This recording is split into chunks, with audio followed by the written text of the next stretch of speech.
Hello, welcome back. In this video, I'm going to show you how to increase or decrease the risk of a portfolio using Excel. For this example, I'm going to use the HSBC Global Strategy portfolio.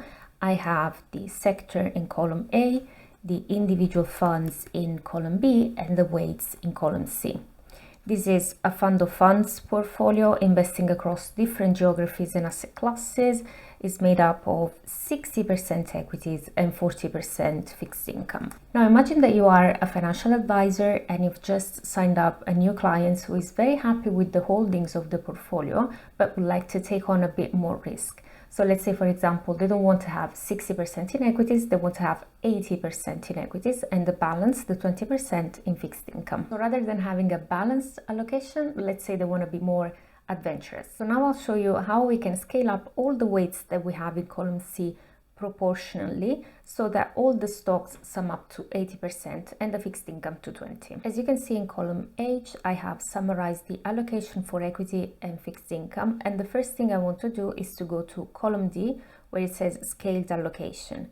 I'll take cell C2 where I have my first weight of 24.3%, and I will divide that by H2, which is the total equity allocation of 60%.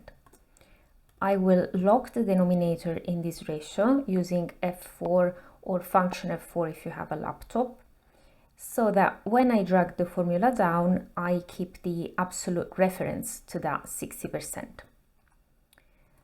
Do this until the last equity fund, and you see now it's as if we created a standalone equity portfolio. The sum of these weights is now equal to 100%, as you can see in the bottom right corner. Now we do the same with the fixed income funds by dividing each weight by cell H3 this time and still locking the denominator. Okay, with this we are halfway there.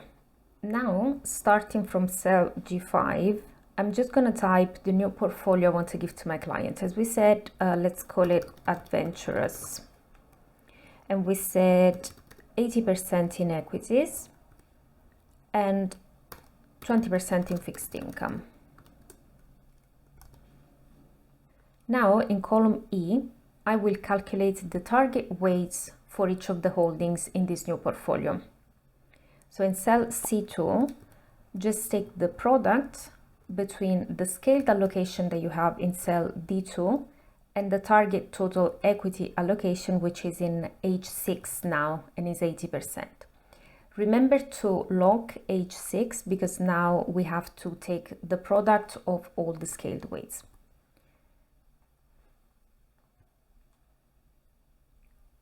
Do the same for the fixed income holdings.